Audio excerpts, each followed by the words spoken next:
In the speaking test. The speaking test has 3 parts. You have a discussion with a certified examiner. Relax and part 1 will begin.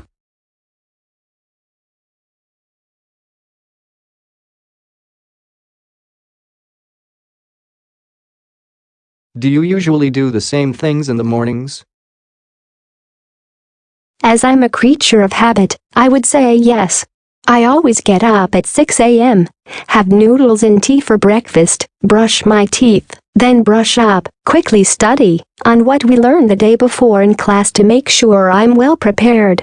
After all of this, I start heading to class at 8:30 a.m. However, on weekends, I tend to hit the snooze button and end up sleeping till 9 a.m. then start my day. Do you think breakfast is important? Absolutely. Many experts state that it is the most important meal of the day. I believe it gives me the fuel I need to tackle my day, to strongly take on the day. Moreover, I think it's critical to have a balanced breakfast to make sure I get all the proper nutrients. I cannot imagine starting my day on an empty stomach.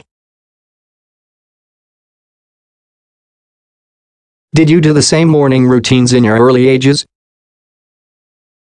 Yes, pretty much. As I've always been a scholarly person, I've always had the motivation to get myself up earlier than expected to have a balanced breakfast and prepare myself for the day ahead of me. However, I used to have more of a sweet tooth, a person who lives sweets, as a child, so I used to eat some sweet bread instead of noodles.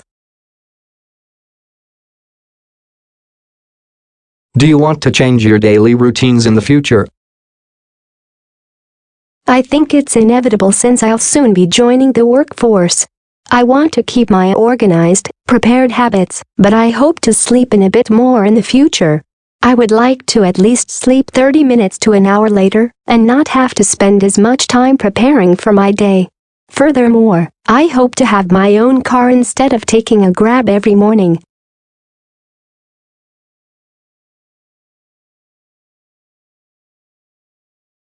Describe a good law in your country.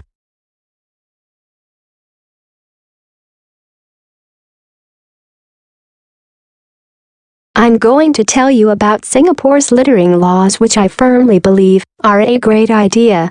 As you know, Singapore is one of the cleanest countries in the world, which I feel extremely proud of, considering many other countries in Asia have enormous pollution issues. Unfortunately, I think people need strict laws enforced to have the incentive not to do it. Either way, I'm glad it benefits our planet and those who reside on it. In Singapore, a first-time offender who is caught littering is subject to a max fine of $2,000, a second-time offender $4,000, and third-time $10,000. However, this is only if a police sees you. I wonder how many people can sneak past, do something without being caught. However, there is a strong police presence in Singapore, so I hope this isn't the case. I would say the entire country benefits from this. By having a cleaner environment, we all have uncountable health benefits. For example, we could have healthier lungs, skin, animals have improved habitats, etc. Furthermore, we attract more tourists, as many people are drawn to clean places.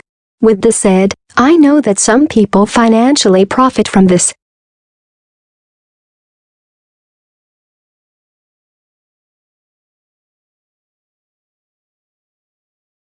Is there any situation people disobey the law? To be honest, I've never actually seen anyone litter. I'm sure it must still exist to some low extent, but I genuinely think people are afraid to do so because of the fines and police presence. However, I know that no country is perfect, and that there are always people who will disobey the law. On another note, I think that perhaps people who come to Singapore are more likely to throw their trash on the ground if it isn't something enforced in their home country. Do people like being a policeman in your country? I would say so.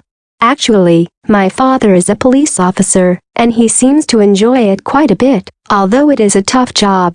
Since Singapore has a reputation to maintain, the police force strives their utmost, works extremely hard, to give their all to make sure that Singapore remains among the safest countries.